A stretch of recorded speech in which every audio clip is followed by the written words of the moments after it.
Hi, I'm Reverend Paula Skiles with Unity Church of San Marcos. Thank you for being with us today as we enjoy this wonderful New Year's Eve at Unity Church of San Marcos.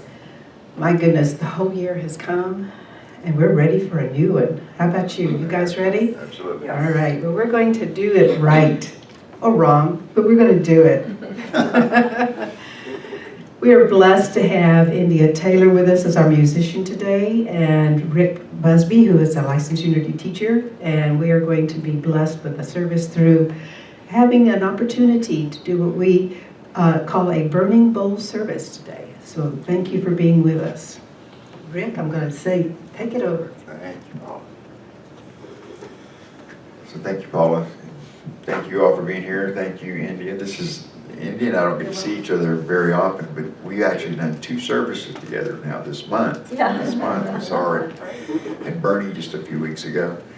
So it's always great for me to just be able to do one thing instead of both things. So I'm really appreciative that she's here today because this is a very special service. Like among this service, and then I don't know if y'all do a white stone in the first Sunday in the new year, but like at Unity Church of the Hills, we'll do a burning bowl on this New Year's Eve, and the first Sunday we do what we call a white stone service, and the white stone service is setting that intention for the year. We're going to be kind of doing both of those. There's sort of 2 parts to this service today that we're going to do. The first part is we're going to set up the burning bowl portion of it, and I'll get to those things in just a moment. And then Paula will be facilitating the actual burning of your papers and everything here in a little bit. And then in the second half of the service, after we've completed that, then we'll go into a contemplative thing, and we're going to be taking 5 minutes or so to write a letter as if that letter is from God speaking to you and sort of projecting into the next year. So we'll be listening and receiving that information and then writing this letter to ourselves, and we'll turn those letters in at the end of it. And then next year at this time, Paula will return those letters to us, and we'll get a chance to see. I do it about half a year. About half a year? During the middle of the year, okay, good. So then we'll be able to see midway through the year how things are unfolding in our lives and how this service help facilitate and get us in a sort of a prime position to allow God to work through us this year. So the let go and let God thing is really appropriate daily word for today, obviously, because that's what this is. This is letting anything that's inauthentic about us, any concerns, worries, anxieties, anything that's blocking us from a closer relationship with that divine spirit from within. So it's really just kind of a release and let go, as we've already sang in a certain sense and everything. But it's more about cultivating that space of receptivity to where we can check our own personality at the door, check our own concerns at the door. You know, a lot of times what I've observed in myself is that whenever I pray to God, it's really interesting that I always tend to ask for maybe less than what's available to me. And because that's a certain kind of limitation that we have in our humanity that still kind of inhibits and limits our ability to just completely surrender into all of the good that is available to us. It's not God not giving good to us. It's more like we're resisting allowing that good into our lives. And so this is a perfect service to conclude a year. I know if your experience this year was anywhere near, my experience, there were a lot of unanticipated challenges that came up this year. Going back to the beginning of last year with our Whitestone service, my word for the year was restoration. That was the word that I got in the Whitestone service last year. And at the time, I perceived that restoration, that the work was supposed to be about restoring my own personal spiritual community at Unity Church of the Hills. And then in February, with the ice storm, do y'all remember the ice storm back in February? Suddenly I lost my stepbrother. He passed away that week, unexpectedly. And that changed everything. Because what I had realized in his passing was that I had been sort of parking grief for many years. Lost my brother, lost my sister, lost my mother, lost my godmother, lost a whole host of other people, and I just kept going, do the next thing, do the next thing. And with the passing of my stepbrother at the early part of this year, I realized that I had been just accumulating this grief and telling myself that I was all right, so to speak, because I was just continuing to be busy. And Lloyd's passing really kind of was a marker in the sand, so to speak. It was like, hey, exactly when are you going to pause and deal with this? And to tell you the truth, and y'all may have this may be true in your own experience, I don't know what doing grief looks like. Like, I don't know how to do it perfectly, like whether I'm even doing it perfectly now. But there has been a willingness on my part. And I think that willingness is a real key thing for what we're operating with here today, is that you don't have to know how to let go. If you feel stuck with a pattern of behavior or belief or something that you've been trying to root out and get rid of, maybe that's our issue, is that we're trying to. And as we try to, we continue to affirm that we're holding on to it even as we try, right? So this is really about the one main thing that we have to accomplish today and moving forward is just, as A Course in Miracles says, just putting our willingness on the table. I don't have to know how to grieve. I don't know how to let go. I don't have to know how to forgive. What I have to do is to be willing to. And that's easy enough for me to recognize in my own, mindset and everything. Am I willing to do this, or am I resisting doing this? That's an easy kind of thing to recognize. And anytime I find myself in resistance to letting go of something, it's easy to recalibrate and go, oh wow, if I'm resisting, then what I'm willing to do is to resist. That's where my willingness is being directed. So if I want to move through that resistance, if I want to move through an experience of feeling stuck, I might not even know exactly what it is that is keeping me stuck, but I'm willing to have Spirit reveal that to me, and I'm willing to turn it over to Spirit. That's much easier. That's a much easier calculation for me to experience, to put my willingness on the table, because the truth is, sometimes we don't, in fact, maybe many times, we don't even know or realize what is in our own best interest. Like our own, really, truly, our highest good, our highest best interest. And so that recognition that I'm not sure, I'm not certain what I should let go of today. What would be the key thing? Well, if I have to try and figure that out in my rational mind, my logical thinking, well, maybe I should let go of that, maybe this, that, and the other, is that I'm probably thinking too small, because I am the one trying to think it. I am the one trying to figure it out. It's a much easier proposition to go, you know what, I don't know. I really don't know. I might think it's this thing over here, but there's this other thing over here that I'm unwilling to name or don't know how to name. That might be the thing that's more powerful for me to release. So as we move into this experience, we're going to start moving towards and setting up our burning bowl portion of the thing here. We'll get to the instructions on that in just a moment.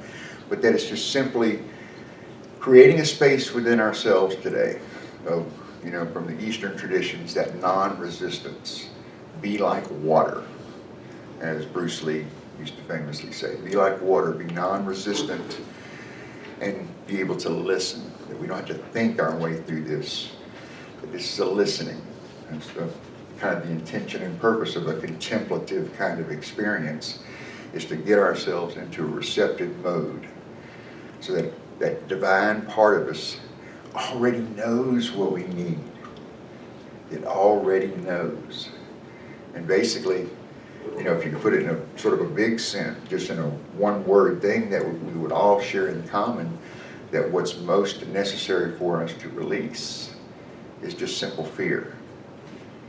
No matter what it is specifically that you might want to release, a behavior, a pattern, any of those kinds of things that are limiting, to name that, underneath that, there's a fear attached to it. So really, in a certain sense, for us to grow and expand into our good, grow and expand into a more divine expression of ourselves, authentic expression of ourselves, that it's really just being willing to release the fear so that what remains is the light, what remains is the love.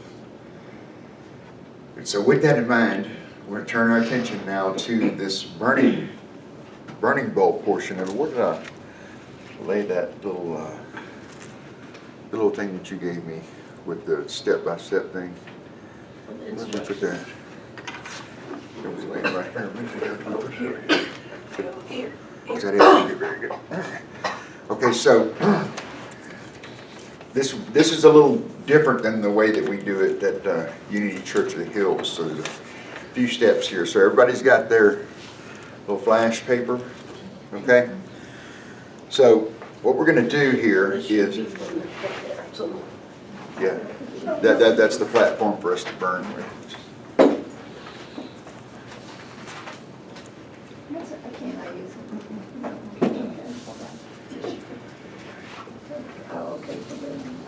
Okay, everybody got one? Everybody got their little pink piece of flash paper? Okay, so what I want you to do first of all is I want you just to hold this.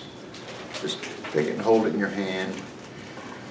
You don't have to worry about, keeping it pressed down, because we're going to crumple it up here in a little bit, and then we're going to unfold it and set it up for the burning bowl. So I want you to hold this, and I invite you even just to gently close your outer eyes at this point in time, because this, once again, this is not about anything that I might be saying. We don't have to intellectually understand anything that we're talking about. These are specific practical instructions right now for us. And as we hold this, it's called flying wish paper. Flying wish paper, okay? And as you hold that, just open yourself up to that, to be receptive to that divine part of you, that higher good part of yourself that already knows what is in your best interest. That knowing is already within. There's no need for confusion or concern. That indwelling Christ presence within each one of us already knows. So as we still ourselves to connect with that divine presence, that's all that we truly need to do right now. And as we connect with that indwelling divinity, we open ourselves up to be receptive. I want you to be thinking about what may be your biggest dream for the coming year, something that you might have already kind of thought about. Hey, I want to do this year. I want to bring this into my life. I want to express more of that in my life. So you think about your wildest dream, just a thing that you think is beyond maybe even your ability to achieve, something ambitious. Call it your deepest desire, your most sacred ambition for yourself. And if you feel resistance or concerns or any kind of weight that you might not be able to achieve that, or there's doubt, just bring those in and just fold that in. Don't try and push them away. Just allow those concerns to sit right along with your most desired dream for yourself, that highest goal. And as you do this, just hold on to your paper. Before you start writing here in just a moment, I want you just to imagine, as you're holding that paper, just imagine in your mind's eye that God is writing down on that paper for you. There's no need to write a sentence or a paragraph. I just want you to be attuned to a word or two, maybe 3 words that Spirit is attempting to communicate to you. Just keep yourself in that open space, that receptivity, and allow that word or words to just simply emerge from within. And as you do, when that word that resonates with you shows up, just hold that intention in your heart and your mind's eye. It might surprise you what that word is. It might just simply affirm what you already know. Whatever it is, just allow that word to emerge. And when you're really clear about it, I invite you to take a moment and just write that word or two or three down onto your flying wish paper. We'll allow a moment for everyone to achieve that.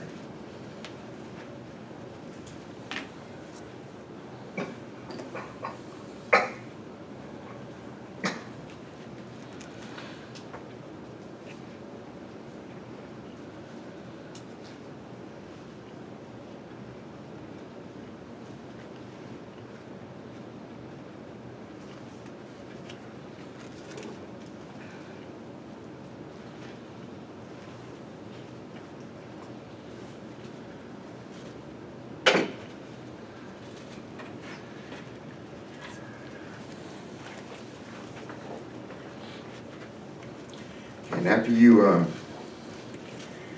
you've written down your words, let's just stay with that space. Just continue to stay in that contemplative, receptive space.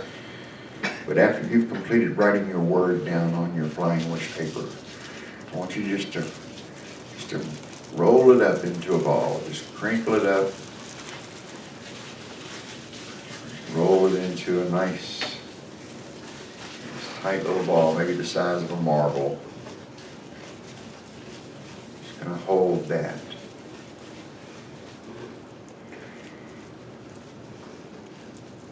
And as you roll that ball up, continue thinking on that word or words that is on that paper. Roll it up tight.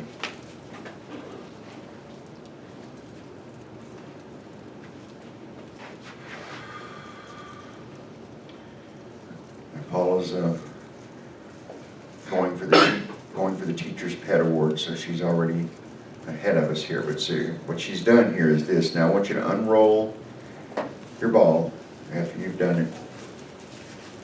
It'll still be crinkled, but kind of get it flattened back out, just like it was. Like that. And then once it's there, I want you to take it. And I want you to roll it around your index finger. Just like that. Or you'll have kind of a little tube. Look at it. Paula's already demonstrating for us. Wow. The AC is blowing here. We're going to have those all over the place. Take your away. There we go. There we go. So that's it. So Can't lay it back in our seat. roll it up just like that. Just like Paula just demonstrated for us. And then Paula's going to come around to each of the tables. India's going to play a little music for us while this is going on. Paula will set those ablaze.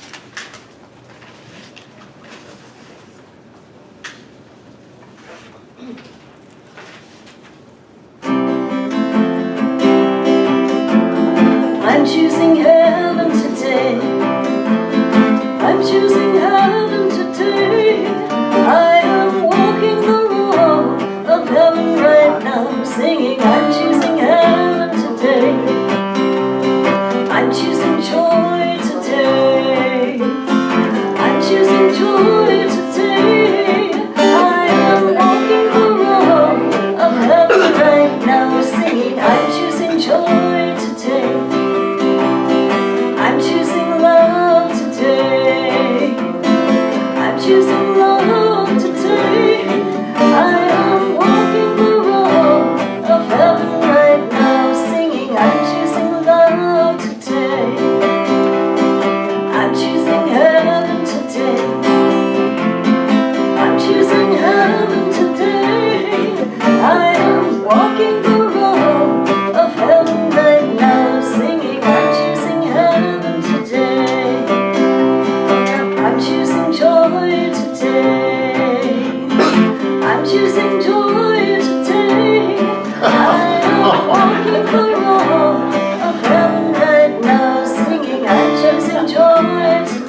today.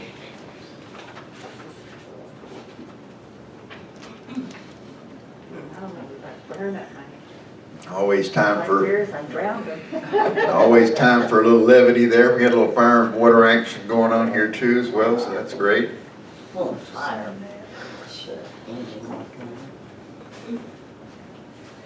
So, just take a moment here at the end of this before we transition into the second piece. And I want you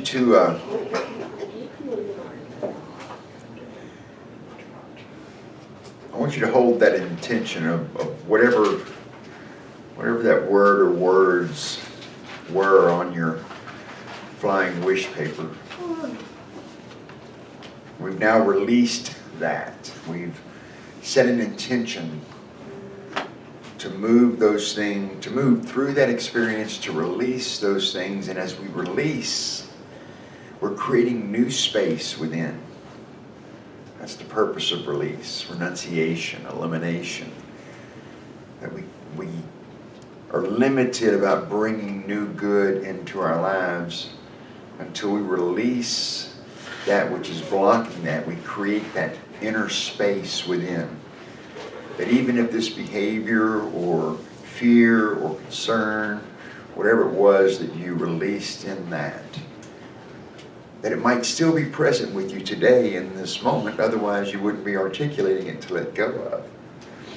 But I want you to imagine that with that burning bowl, that it literally is gone. It's lifted from you, it's released, it is no longer a block or a limitation on your experience. You know, we could, like I said, a master word of that we could probably name for all of these is just simple fear.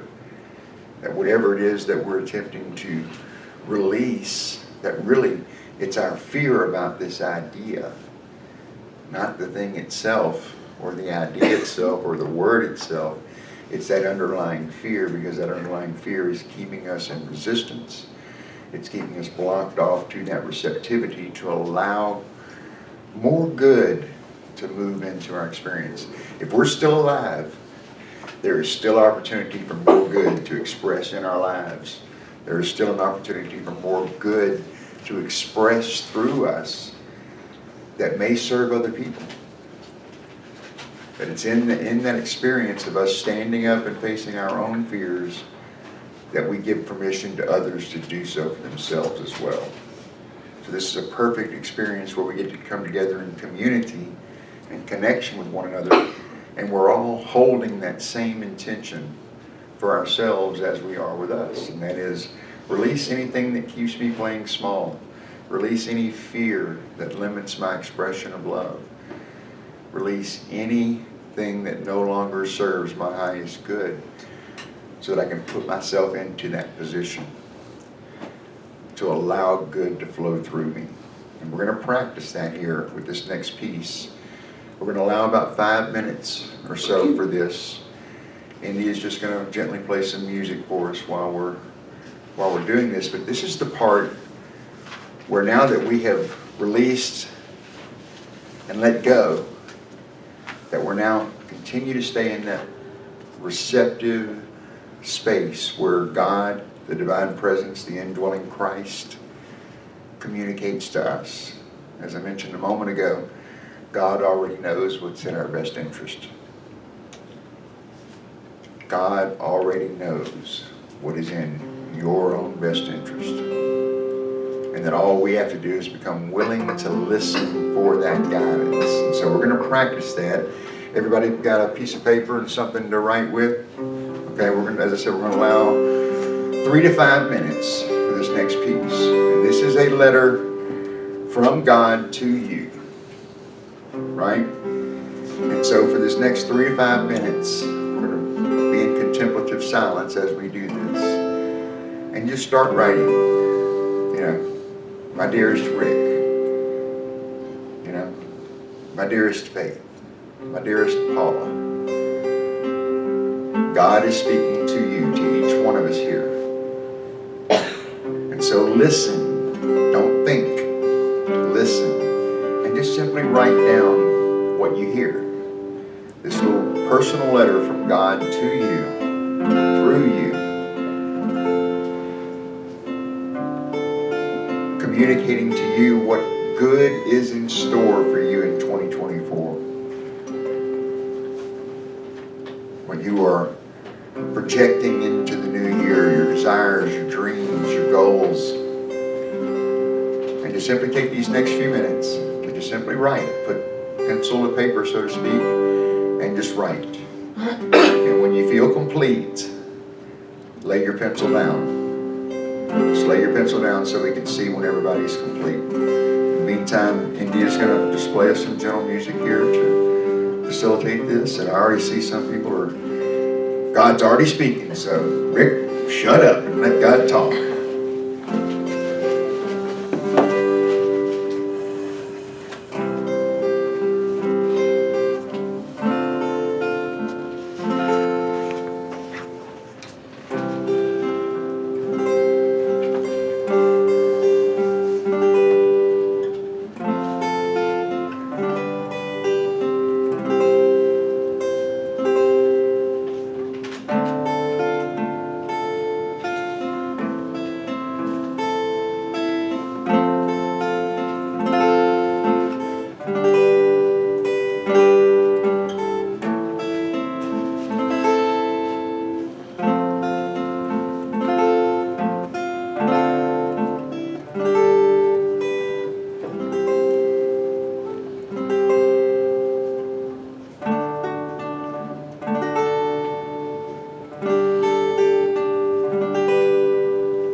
everybody's complete.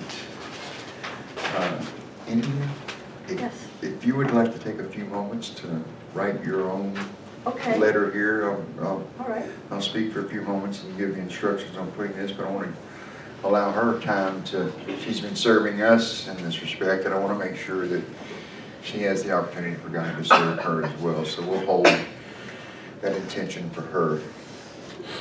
I see some of you have already done that, taking your letter, or taking your sheet of paper and just folding it up like a letter. And place it in your envelope. It's there provided for you as well.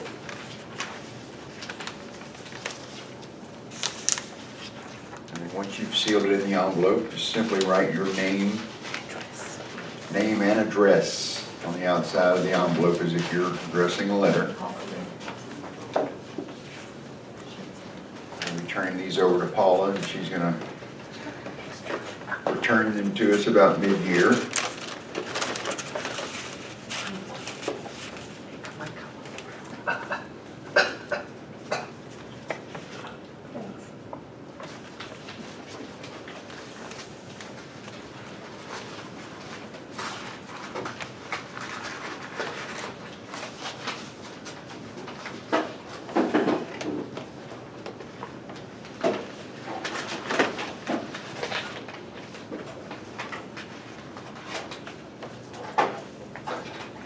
Have some scotch tape if anybody envelope isn't doing right, like mine.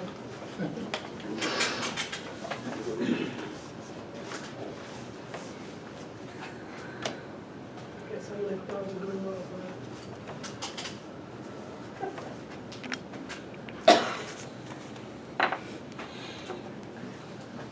Anybody? Somebody else's envelope's okay? Whenever you're through, you can just kind of pass them up here to the front, and then Paula will collect them.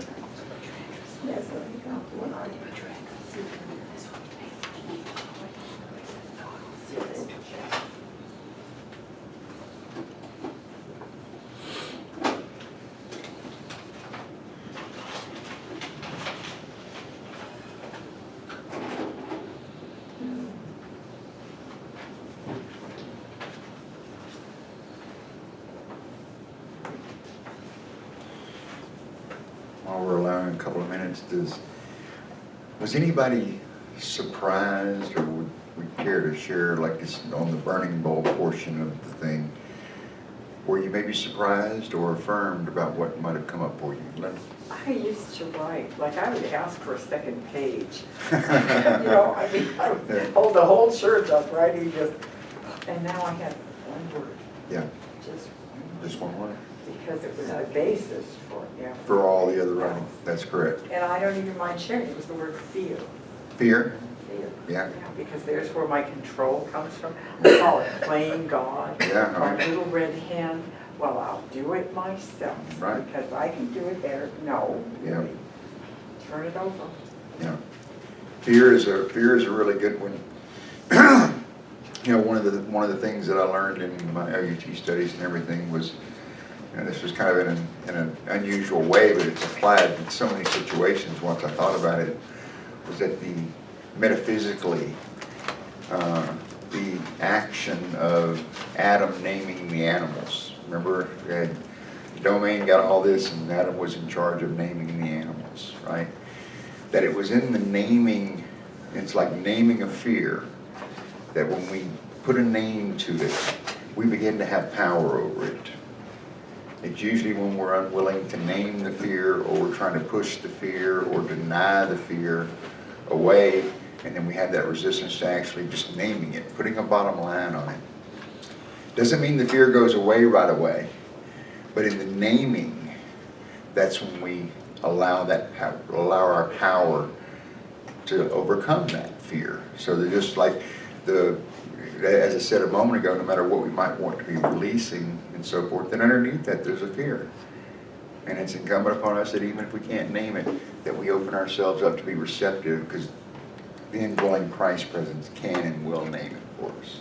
Yes, Linda? And didn't you say one time that fear and love don't go together. Well, You there's, can't really yeah, love there's- if you're afraid of. yeah, of course, the way A Course in Miracles talks about it is that fear is not even real, that there's only one real power, and that power is love. And that there's really no opposite. That's Like, what it said. when we think about the opposite of love, many times we'll say hate is the opposite of love. It's like, no.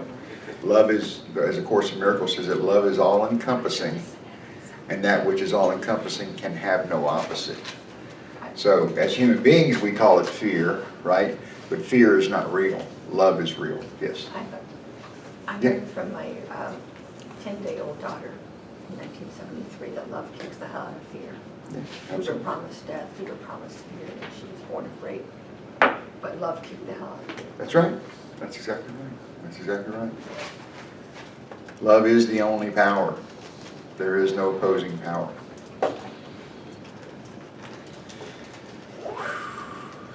Anyone else about maybe the letter? You don't have to spill the contents of the letter, but were you maybe surprised with what came through when you were receptive?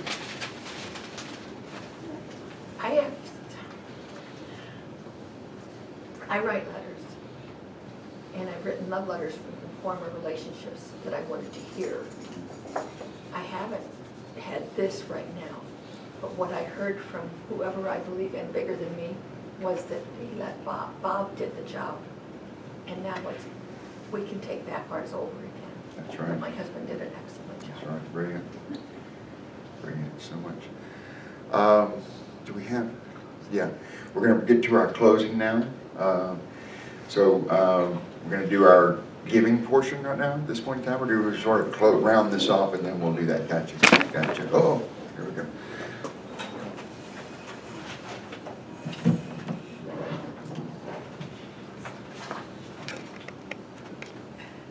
Thank you, Rick. We are very appreciative of you, and we are so grateful that during this time and of this service that we had your blessing of being with us. And for those of you who have been with us online, we are grateful, hopeful that this next year will be one blessing for you. God bless you, and thank you for being with us.